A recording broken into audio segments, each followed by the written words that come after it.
Hello students. तो कल हम आपको बता चुके थे 30 तक क्वेश्चन सॉल्यूशन के चल रहे थे, जो कि हमारे आइसोटोनिक सॉल्यूशन और ऑस्मोटिक प्रेशर के थे।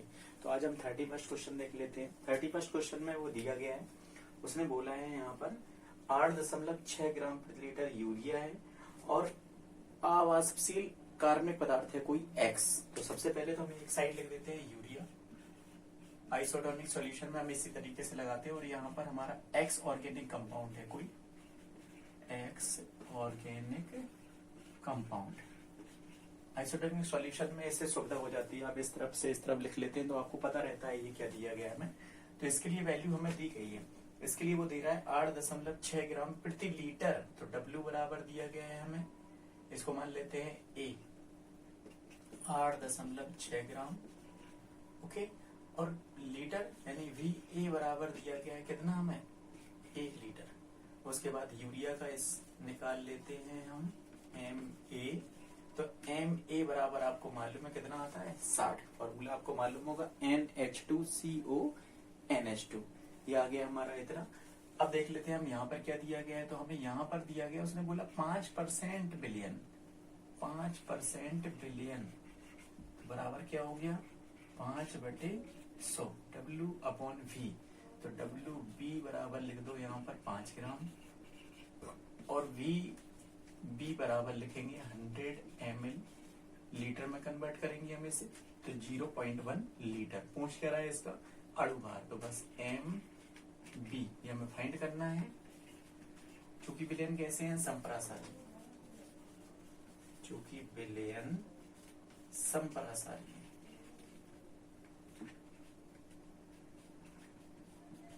क्योंकि विलयन संपरासारी है तो आपको फॉर्मूला पता है क्या हो जाता है WA/MA इंटू VA बराबर WB/MB इंटू VB। आपको वैल्यू WA का मान कितना है 8.6 बटे कितना दिया गया है हमें MA कितना है 60 इंटू कितना हो गया 1 बराबर WB 5 बटे कितना हो गया MA फाइंड करना है, MB फाइंड करना है इंटू 0.1। सॉल्व करते हैं हम इसे। जो हम इसे सॉल्व करेंगे तो देख लेते हैं हम यहाँ पर कितना कितना हो रहा है। MB बराबर लिखेंगे हम कितना 60 इंटू 5 605 अपॉन कितना हो जाएगा 8.6 इंटू 0.1। जब हम इसे सॉल्व करेंगे तो हम इसे सॉल्व करते हैं तो बस सॉल्व करने पे आता है हमारा 348.837। और नोट कर लीजिएगा इसे, नोट हो गया होगा। नेक्स्ट क्वेश्चन देखते हैं हम यहाँ पे।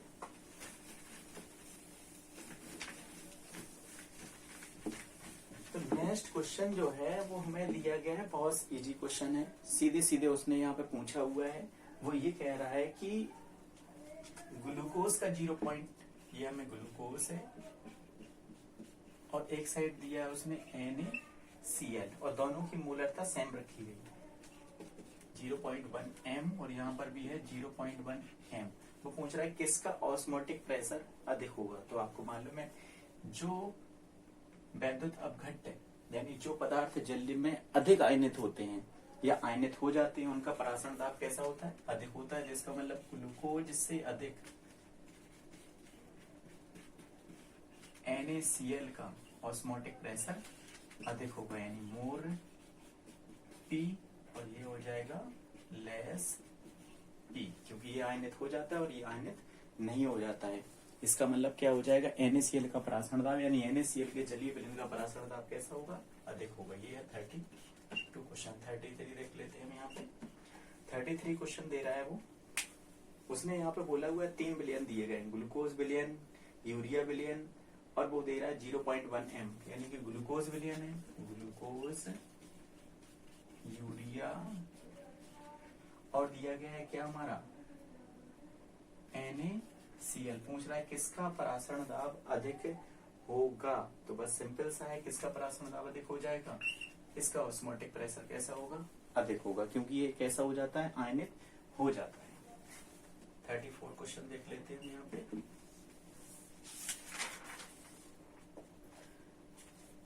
इंटरेस्टिंग क्वेश्चन है हमारा 34 बहुत इजी क्वेश्चन, बस थोड़ा सा माइंड की आवश्यकता है उसमें आपको। 34 क्वेश्चन में उसने 2 जलीय विलयन लिए, हम ऐसे लिख लेते हैं यहाँ पे। ओके, एक साइड उसने बोला है 1000 ग्राम प्रति लीटर, 1000 ग्राम प्रति लीटर, कौन सा विलयन हो गया, ग्लूकोज का। एक साइड है 1000 ग्राम प्रति लीटर और एक साइड दिया गया है उसमें 150 ग्राम प्रति लीटर ग्लूकोज, दोनों साइड ग्लूकोज विलयन है। अब समझना ध्यान से, यहाँ W जो है ग्लूकोज वो कितना हो गया, 1000 ग्राम, कितने में, 1 लीटर में, और यहाँ W बराबर कितना है, 150 ग्राम, और V बराबर कितना है, 1 लीटर में।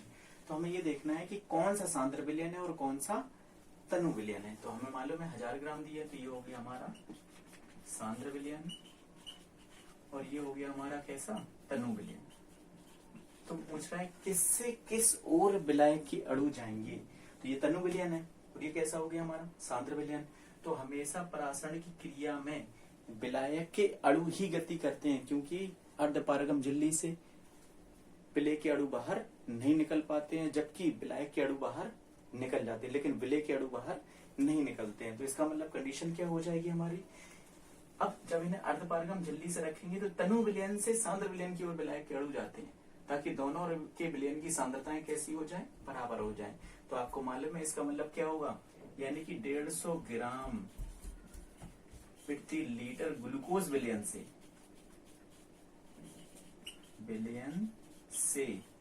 विलायक के अणु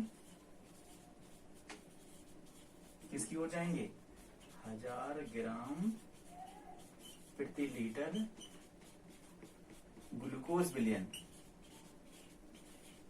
की ओर जाते हैं। पूछ रहा था किसकी ओर जाते हैं, तो सिंपल सा आप समझ गए होंगे इस चीज को अच्छे से, क्योंकि ये हमारा सांद्र विलयन और ये हमारा तनु विलयन। तो तनु विलयन में विलायक के अणुओं की मात्रा अधिक होती है, जबकि सांद्र विलयन में विलायक के अणुओं की मात्रा कम होती है। तो इसका मतलब विलायक के अणु इधर से इधर चले जाएंगे, कहां से, यहाँ से यहाँ, किसकी ओर जाएंगे, इसकी ओर। ये सपोज दैट अर्धपारगम झिल्ली है, तो ये तनु विलयन इस तरफ आ जाएंगे इस तरीके से। नेक्स्ट क्वेश्चन देखते हैं।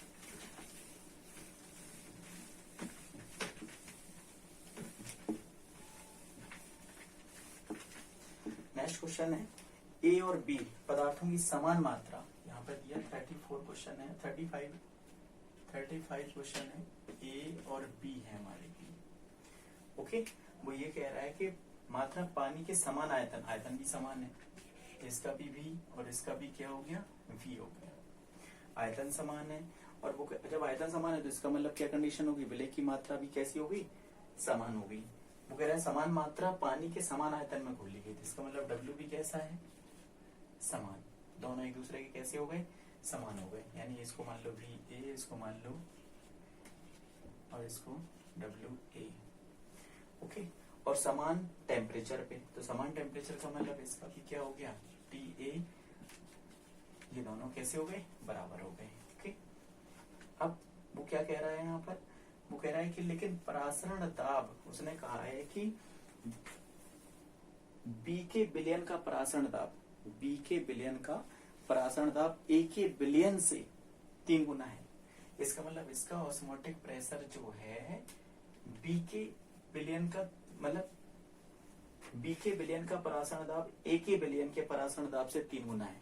A के विलयन के, इसका मतलब इसका हो गया x, लिख देते हैं PA बराबर x, और यहाँ लिख देते हैं P बराबर क्या, 3x। इसका अणुभार भी दे रहा है, वो B का अणुभार दे रहा है, B का अणुभार दिया है उसने 60, और इसका अणुभार वो पूछ रहा है। तो बस क्या पूछ रहा है वो हमसे, MA फाइंड करवा रहा है। तो फॉर्मूला आपने पढ़ा है वॉन टॉप समीकरण,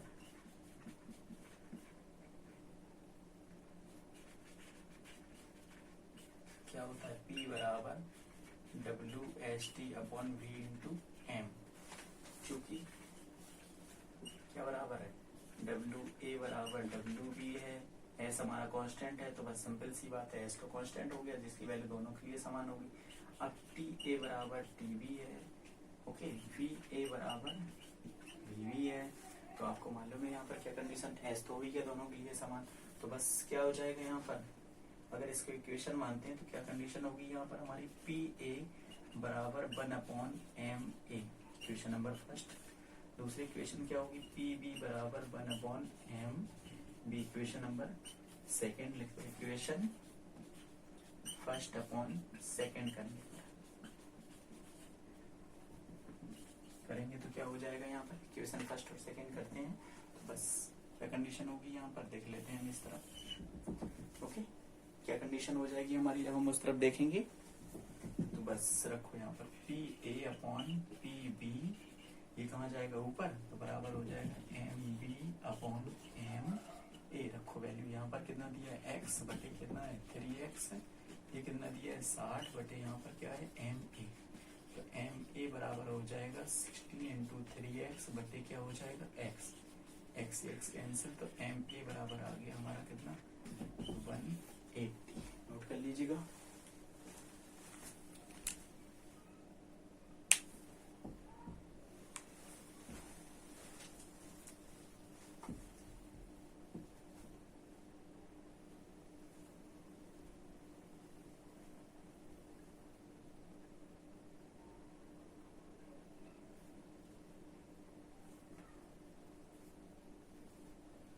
नोट हो गया होगा।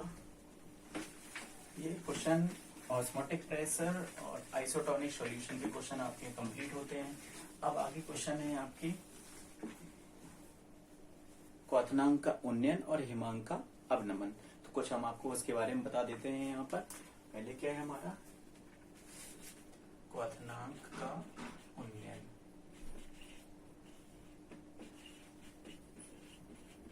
क्वथनांक का उन्नयन, तो क्वथनांक का उन्नयन मीन्स है यहाँ पर जब किसी शुद्ध विलायक में किसी आवासीय पदार्थ को घोला जाता है तो उसके क्वथनांक में क्या हो जाती है वृद्धि, क्योंकि वास्तव क्या हो जाएगा घट जाता है, और क्वथनांक में क्या हो जाती है वृद्धि, इसी घटना को बोलते हैं हम क्वथनांक का उन्नयन। और क्वथनांक का उन्नयन जो होता है वो मोललता के समानुपाती होता है, जिससे हमें फॉर्मूला बनता है हमारा यहाँ पर, आपको मालूम है क्वथनांक के उन्नयन को हम डेल्टा टीबी से प्रदर्शित करते हैं, और वो है हमारा एम डैश, जो कि क्या होती है हमारी मोललता, और यहाँ पर क्या हो जाता है हमारा कांस्टेंट आएगा, तो डेल्टा टीबी बराबर क्या हो जाएगा केबी इंटू एम डैश, वीआर केबी क्या है हमारा, केबी बराबर है हमारा उन्नयन स्थिरांक यानी कांस्टेंट है हमारा, और ये क्या है हमारा क्वथनांक का उन्नयन, क्वथनांक का उन्नयन, तो बस रख दो एम डैश, चूंकि एम डैश बराबर हमें मालूम है क्या होता है, एम डैश इक्वल होता है W upon M into capital W, किसमें रखते हैं इसको किलोग्राम में, लेकिन यदि ग्राम में दिया हो यहाँ पर, क्योंकि दोनों हम ग्राम में लेंगे तो ऊपर कितना हो जाता है 1000, तो एम डैश की वैल्यू रखते हैं हम उसमें, तो क्या हो जाएगा डेल्टा टीबी बराबर के बी इंटू डब्ल्यू बटे एम इंटू कैपिटल डब्ल्यू, ये आपको याद रखना है, इस फॉर्मूले से सारे सवाल लगने हैं। डेल्टा टीबी हमारा क्या है लिख लेते हैं हम यहाँ पर, क्वथनांक का उन्नयन है हमारा, जिसमें हम एक फॉर्मूला लगाते हैं डेल्टा टीबी बराबर T not minus T S, T not है हमारा विलायक का क्वथनांक,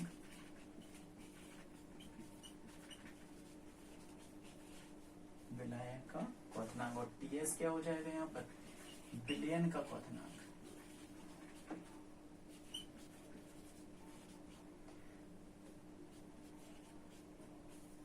उल्टा हो गया यहाँ पर, क्योंकि विलयन का क्वथनांक बढ़ेगा तो यहाँ हो जाएगा हमारा क्या टी एस, और यहाँ क्या हो जाएगा टी नॉट, तो यहाँ पर लिख देते हैं हम क्या विलयन का क्वथनांक, और ये क्या हो जाएगा हमारा शुद्ध विलायक यानी विलायक का क्वथनांक, ओके। बाकी हमें मालूम है यहाँ पर क्या कंडीशन है, केवी क्या है, केवी है हमारा मोलल उन्नयन स्थिरांक, और स्मॉल w है हमारा विलेय का भार, इसमें दिया गया होगा ग्राम में।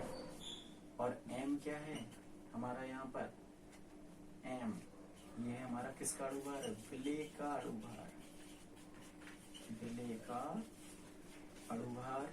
और कैपिटल W है विलायक का भार। सवाल में सब दिया गया होगा, विलायक का भार। एक फॉर्मूला और होता है जो आपका लगता है मोलर, इसी का एक फॉर्मूला होता है डेल्टा टीबी बराबर 100 इंटू केबी इंटू स्मॉल डब्ल्यू बटे एम इंटू कैपिटल डब्ल्यू, जिसमें बाकी सारी चीजें सेम रहती हैं, बस यहाँ पर केबी जो है इसे कहते हैं मोलर। सवाल में कहेगा वो, या ग्राम अणु उन्नयन स्थिरांक।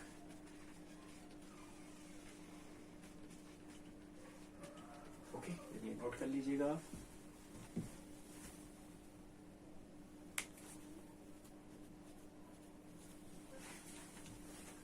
नोट हो गया होगा। अब इसमें ही सेम कंडीशन क्या होती है, हिमांक का अवनमन, हिमांक का अवनमन।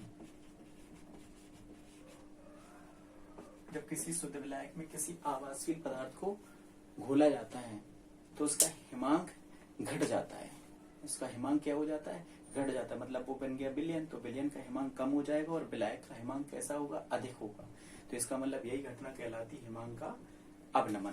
तो बस यहाँ पर हिमांक का अवनमन जो होता है उसे हम delta T F freezing, delta T F से प्रदर्शित करते हैं। डेल्टा टी एफ जो होता है हमारा वो मोलनता के समानुपाती होता है। सेम रखना है हमें यहाँ पर सारी चीजें। बस यहाँ पर जहाँ पे हमारा डेल्टा टीबी लिखा है वहां क्या करना है हमें, डेल्टा टी एफ। और यहाँ क्या करेंगे हम, की एफ। यहाँ पर भी क्या हो जाएगा हमारा की एफ, जो कि हमारा क्या होगा, अवनमन स्थिरांक। ओके, यहाँ पर देख लो ये क्या हो गया है हमारा, डेल्टा टी एफ हो जाएगा, जो कि क्या होगा हमारा हिमांक का अवनमन, हिमांक का अवनमन हो जाएगा। लेकिन हमने क्या बताया कि इसका हिमांक अधिक रहता है, तो इसका मतलब क्या हो गया, विलायक का हिमांक अधिक होता है और इसका कम होता है। तो क्या हो जाएगा T not minus T S. ये क्या हो गया हमारा विलयन, विलयन का क्या हिमांक। यहाँ क्या हो जाएगा विलायक का क्या हिमांक। ओके, अब यहाँ पर क्या हो जाएगा, उन्नयन नहीं होगा बल्कि क्या हो जाएगा अवनमन स्थिरांक। बाकी सारी चीजें सेम। यहाँ पर भी क्या कंडीशन होगी, अवनमन स्थिरांक। बस फॉर्मूले आपको इतने ही यूज करने हैं जो हम आपको कल इसके न्यूमेरिकल्स आगे बताते हैं। तब तक आप इसे कंप्लीट कर लीजिएगा। ये फॉर्मूले बहुत ज्यादा जरूरी है और सवाल 100% यूपी बोर्ड में आता ही है। इस बार भी पूछा गया था और हर बार पूछा जाता है इससे, इसलिए ये टॉपिक मस्ट है। इस टॉपिक को आप बिल्कुल मिशन कर दीजिएगा, क्वथनांक का मिशन कर दीजिएगा। किसके लिए, 20-21 हिमांक का अवनमन और क्वथनांक का उन्नयन। ओके, नेक्स्ट कल मिलते हैं हम आपसे। Thank you.